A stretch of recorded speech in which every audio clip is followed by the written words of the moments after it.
So what we've got to realize, sisters and brothers, is that we are spiritually dead. And that's a bitter pill to swallow. But why do you think we're suffering? We suffer more than any other ethnicity on the planet.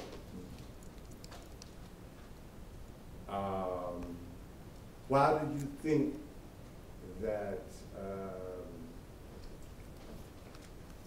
everybody else advances quicker than we do?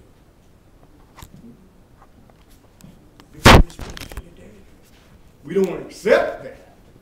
We want to accept that we, are on par with them, and as a result, we will.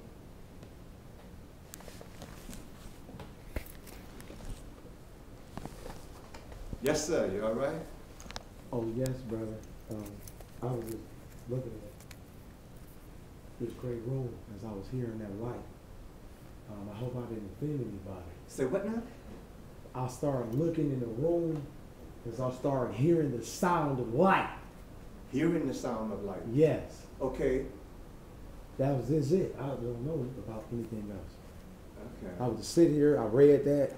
Okay. All right then. But certain things are a distraction. Right. Like it has to be private when you do it. If not, it'll be noticed. Please forgive me. Please forgive me. Yes, sir. Mm-hmm. You see, it's important that we understand that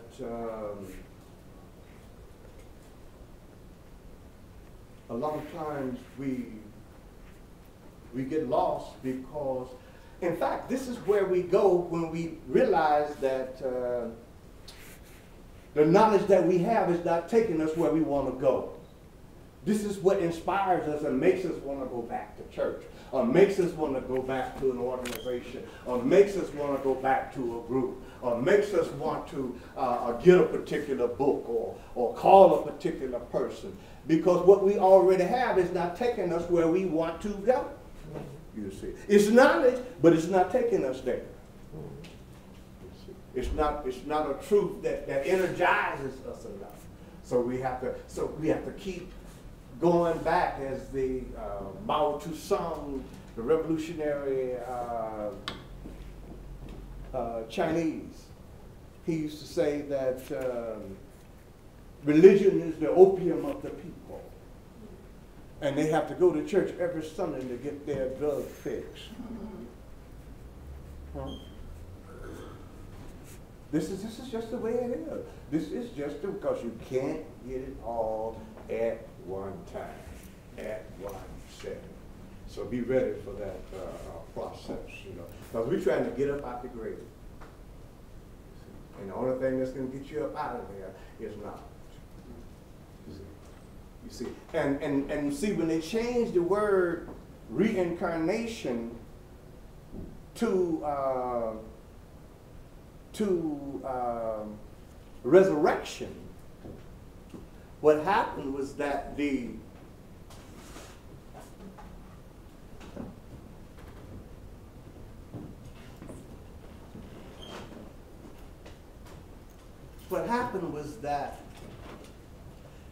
it switched the rules, so to speak, and left us somewhat confused. Because as long as it was reincarnation, okay, well, when we knew that over a period of time we would reincarnate into an awareness eventually that will help us to move forward, you see, spiritually. But when they deleted the word reincarnation and replaced it with the word resurrection, what happened was that we have to wait now on that proverbial day of judgment, when everyone rises up out of the ground and stand before God and hope that he have mercy on our sin-sick soul. So that's sort of confusing to most people, even the most illiterate, because they don't quite understand that. That don't quite make sense. You see, the day of judgment, you see, when you have to give account for all your actions. You see. Because when you look at all of the people that have died since the beginning of time, all of the people that have died, if all of those people from the beginning of time up to the present that have died, if they should rise up out of the ground, somebody's going to be standing on top of somebody's head. So that particular truth is really not sufficient for everybody to accept. Though it's a truth, because everybody is going to rise again. You see. But it won't be because you got up off the ground. You won't be getting up off the ground. You see. So when you hear that when the dead rise, it's always talking about in consciousness. Always in consciousness. And we need that information to help us, because, you know, it's like our deep sleep of graveyard ignorance that keep us from claiming our celestial heritage. We can't claim our celestial heritage because we don't even know we got one. Even though the scripture says, the Bible says, our Father who art in heaven. But we think that he just had the heaven. Not that that was a place for us, or that we have any relationship to it, except for when we die. And that's the one we bought into, because most of us, you know, we want to go to heaven, but we don't want to die. Wow, how conflicting is that? Because if Jesus come right down and said, well, okay, I came for you. You ready? You know, you're turning to right at your mama. Mama telling him, you know, I got to go to school. You know, you still got some things to do. You know, but it's but that's what you want. Everybody want to go to heaven, but then nobody wants to die. But if you keep living the terrible lifestyle that we are now living, you're going to get to heaven quicker than you intended. See, because you got to leave here. You can't stay here living a shabby, unhealthy lifestyle. You just can't do that. You know? But if you live a proper lifestyle, well, then you can live here indefinitely. You see, now that's the truth. That's the truth, and that doesn't change. That doesn't change. You know, it's almost like the immutable laws of God again, that cannot be changed nor circumvented, like the law of cause and effect. You see, for every effect there is a cause that preceded it that is identical with the effect. So if you apply the laws, you can live indefinitely. But you have to live those, you have to apply those, the laws to bring about the kind of life that you want to live. That's true. In other words, you can't plant an apple seed and expect a pear tree. It don't work like that.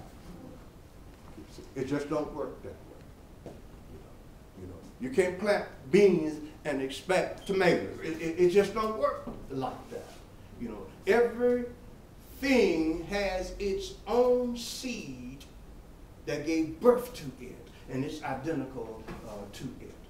You see. And the ignorant do not realize this. In fact, this is why Einstein says that if you find someone that keep doing the same thing over and over again and expecting different results, that person has lost their mind. It just don't happen. If you want different results, then you have to do something different. to get a different result. Other than that, you're going to get the same results over and over. And we keep getting the same results over and over and over and over again.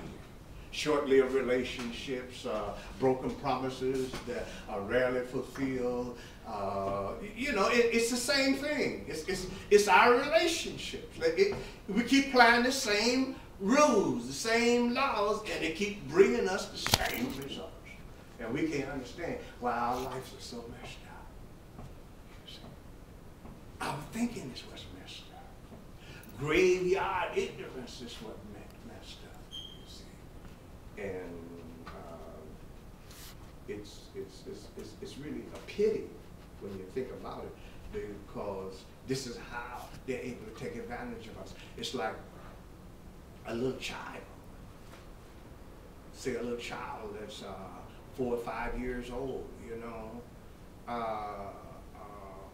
They're very healthy, but if they have a $20 bill in their hand and you have a 25-cent sucker, and don't let it be chocolate, in your hand, and you offer it to them for that $20 bill, they'll give it up. They'll give up that $20 bill because they can't. They have an infantile mentality. They can't really negotiate worth. All they see is instant gratification,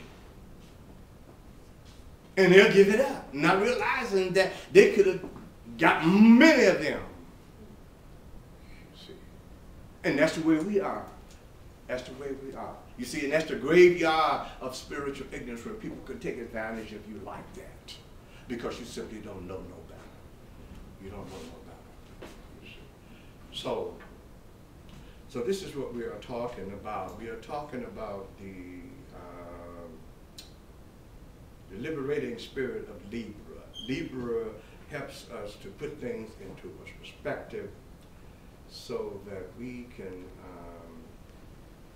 better understand our celestial as well as our terrestrial heritage. And we'll be like angels spreading the good news of the relationship between the below and the above. You see, because that's the truth, and that's the truth that we want to spread. That there is a relationship between the celestial and the terrestrial, the above and the below. We are really hybrid beings and don't know it. We don't know that our better half, if you will, which is what they call in marriage. You know, once a couple get married and they see one without the other one, they will say, where's your other half? You see. And really they're actually saying, where's your mate? You see. But in reality, in truth, what they're asking you when they say, where's your other half? Where is your relationship to the cosmos, to the celestial realm? This is what they are saying. You see. Because you're operating with half a deck by yourself. You're operating as a terrestrial exclusively without including your celestial heritage. So, and that's what we are ignorant of. That's the marriage made in heaven. That's the marriage that God has joined together and let no man put asunder.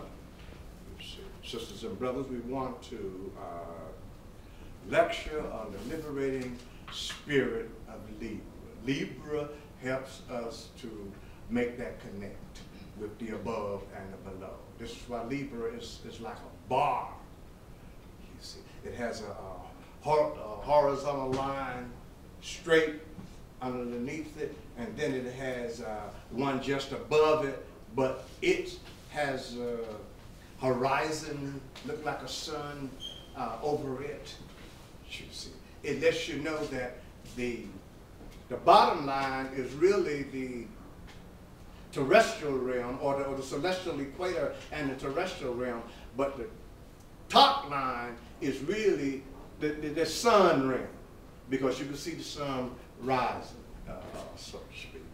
That's what Libra does. Libra balances that. This is why Libra say, when you get to Libra, you're not talking about me no more. You're talking about the we, us, our. You see, joint, marriage, unions, relationships. You see. So this is why, as we pointed out last week, we have got to learn how to embrace the tools of being tactful and and learning how to negotiate and how to compromise and be diplomatic, and you know, in other words, if it's more than just you've got to embrace those principles, those rules. Because if you don't embrace those rules and regulations, then what's going to happen is that you're going to find that you'll be by yourself most of the time. You see, you'll be by yourself most of the time. Because what rules you do embrace is too rigid. You see, you're not open. You're not receptive. You're not.